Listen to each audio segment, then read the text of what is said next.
पूर्ण एपिसोड पाहण्यासाठी डाउनलोड करा सोनी लिव्ह ॲप।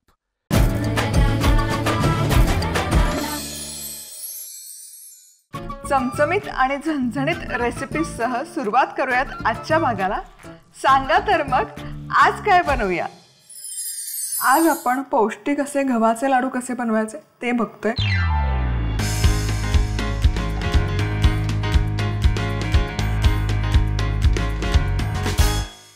अतिशय पौष्टिक रेसिपी आहे। गव्हाच्या पिठाचे आहेत पण चुरचुरीत हे लाडू बनतात। अगदी डिंक लाडू पण तुम्ही याला म्हणू शकता। पण मुख्य म्हणजे हे लाडू बनवताना आपण यामध्ये सिरप किंवा पाक अजिबात बनवणार नाही आहोत। सो ही याची खासियत आहे असं आपण म्हणू शकतो।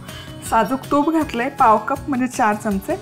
यामध्ये 1-2 चमचे मी डिंक घालते। डिंक आपण फुलवून घेऊयात। डिंक छान फुललंय।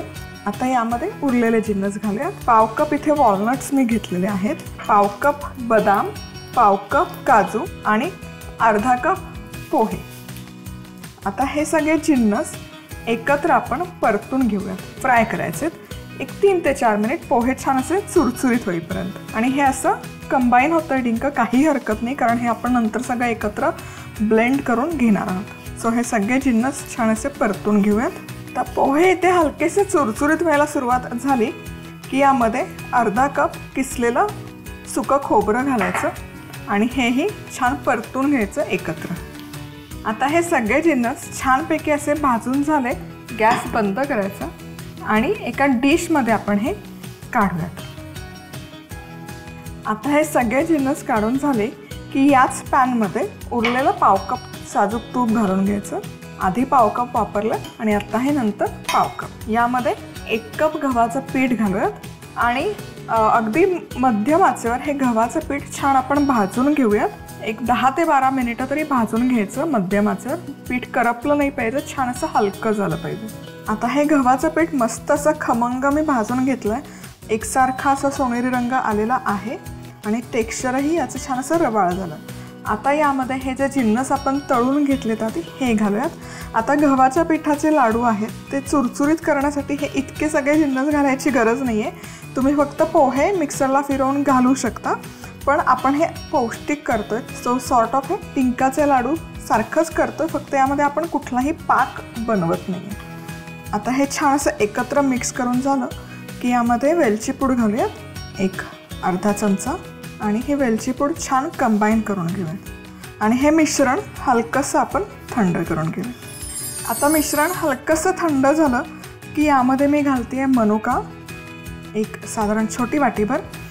आधी तुपामध्ये परतून घेतल्या तरी काही हरकत नाही। आणि आता यामध्ये आपण सिरप पाक अजिबात बनवत नाही तर काय करतोय। सो हे लाडू कसे करायचे कसे बनायचे तुम्हाला सोपी पद्धत सांगते। तुमच्याकडे फूड प्रोसेसर असेल तर हे सगळे जिन्नस आणि गूळ एकत्र करून एका पल्समध्ये ते होऊन जाईल। फूड प्रोसेसर नसेल, मिक्सरमध्ये तुम्ही करत असाल माझ्यासारखं, तर हे मिश्रण मी 3 पोर्शन्समध्ये डिवाईड करणार आहे। सो यामध्ये मी घालते अर्धा कपला थोडासा जास्त गूळ म्हणजे 3 पाव कप। म्हणजे हे जे प्रमाण आपण घेतलं आहे त्यासाठी हे जे प्रमाण आहे किंवा मेजरमेंट आहे हे परफेक्ट आहे। आता हे सगळं कंबाईन करून घेऊयात। आता हे एका बॅचमध्ये ऑफकोर्स वाटलं नाही जाणार मिक्सरमध्ये। मग हे सगळं असं छान कंबाईन झालं। हे आपलं लाडूचं बेसिक मिश्रण तयार आहे। तुम्हाला जर हवं असेल तर असंच तुम्ही लाडू वळू शकता, छान वळले जातात असे पण मी हलकंसं मिक्सरला फिरवून घेते म्हणजे त्या लाडूला रंग टेक्स्चर छान येतं। सो साधारण एक 2 ते 3 बॅचेसमध्ये माझं हे मिक्सरमध्ये वाटलं जाईल। परफेक्ट। आणि हे हलकंसं पल्स करूयात, एकदम असं फिरवायची गरज नाही। त्याचं जे टेक्स्चर आहे ड्रायफ्रूटचं ते राहिलं पाहिजे। आता हे छान असं मिक्सरला हलकंसं फिरवून घेतलेलं आहे मी। खूप बारीक किंवा फाईन पेस्ट किंवा पूड नाही करायची। आता हे मिश्रण एका प्लेटमध्ये आपण काढूयात। आता इथे आपलं हे मिश्रण बेसिक तयार आहे। फायनल स्टेप आणखी यामध्ये एक छोटं वाटीभर मी पिस्त्याचे काप घालते। हे वर्ण असे छान दिसतात लाडू वळून झाल्यावर, त्यामुळे नंतर घालते। आता हे मिश्रण घ्यायचं. तुम्ही बघू शकता अगदी इझिली लाडू वळले जातात. अगदीच वळले नसतील जात तर वरण एक तुम्ही चमचाभर साजूक तूप ॲड करू शकता. पण हे जे प्रमाण तुम्हाला दिलेलं आहे परफेक्ट आहे, यामध्ये अजिबात चेंजेस करू नका. लाडू वळून तयार आहे. चातुर्मास विशेष गव्हाच्या पिठाचे लाडू करण्यासाठी लागणारं साहित्य: पाव कप साजूक तूप, 2 चमचे डिंक, पाव कप अक्रोडाचे तुकडे, पाव कप बदामाचे तुकडे, पाव कप काजूचे तुकडे, अर्धा कप पोहे, अर्धा कप किसलेलं सुकं खोबरं, 1 कप गव्हाचं पीठ, अर्धा चमचा वेलची पूड, बेदाणे, 3 ते 4 कप गूळ, पिस्त्याचे काप. साजूक तुपात डिंकाची पूड घालून फुलवून घ्यायची. आता अक्रोड, बदाम, काजू आणि पोहे घालून परतून घ्यायचे आणि सुकं खोबरं पण यात परतायचं. आता तुपात गव्हाचं पीठ मध्यम आचेवर भाजायचं आणि सुक्या मेव्याचं मिश्रण आणि वेलची पूड घालायची. आता मिश्रण थंड झाल्यावर यात मनुका घालायच्या. आता यात गूळ घालायचा आणि हे मिश्रण मिक्सर मध्ये फिरवून घ्यायचं. आवडीप्रमाणे यात पिस्त्याचे काप घालायचे आणि याचे लाडू वळायचे. झाले आपले चातुर्मास विशेष गव्हाचे पौष्टिक लाडू तयार. आज आपण पूर्ण जेवण, पूर्ण थाळी कशी बनवायची ते बघत आहोत.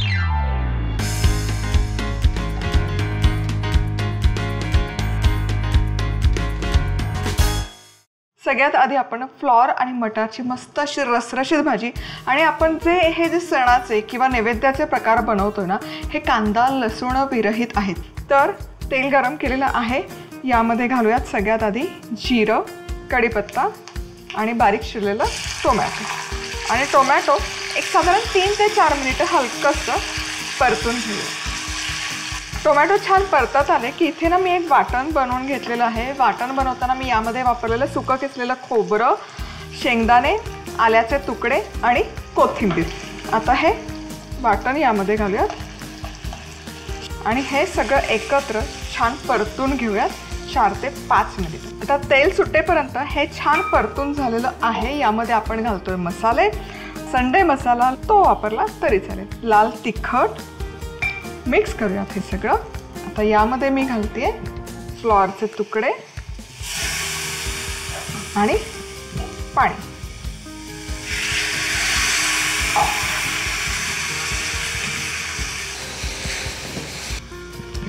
सो स्टीलची कढई आहे त्यामुळे थोडा मसाला स्टिक होतो, त्यामुळे मी पाणी घालून घेतलंय आधीच. आता यामध्ये घालूयात चवीनुसार मीठ. क्या बात आहे. आता झाकण ठेवूयात आणि मध्यम आचेवर 8 ते 10 मिनिटं मस्त ही भाजी शिजवून घेऊयात. इथे आता ही भाजी आहे ना मस्तपैकी 10 मिनिटं मध्यम आचेवर शिजवून घेतलेली आहे. कमाल. क्या बात आहे. तुम्ही बघू शकाल छान फ्लॉर शिजत आलेला आहे. रंग आणि टेक्स्चर बघा, क्या बात आहे. आता यामध्ये घालूयात मटार. फ्रोझन मटार मी इथे वापरलेला आहे, त्यामुळे मी आधी मटार घातलेला नाही कारण तो ऑलरेडी शिजवलेला असतो. येस. आणि आता इथे आपली ही फ्लॉर आणि मटारची मस्त अशी रस्सा भाजी पण बनवून तयार आहे. थोडीशी कोथिंबीर. चातुर्मास विशेष फ्लॉवर मटार भाजी करण्यासाठी लागणारं साहित्य: 1 चमचा तेल, अर्धा चमचा जिरे, कढीपत्ता, बारीक चिरलेला टोमॅटो, किसलेलं सुकं खोबरं, कच्चे शेंगदाणे, आल्याचे तुकडे, कोथिंबीर, 1 चमचा संडे मसाला, 1 चमचा लाल तिखट, फ्लॉवरचे तुरे, पाणी, चवीनुसार मीठ, मटार.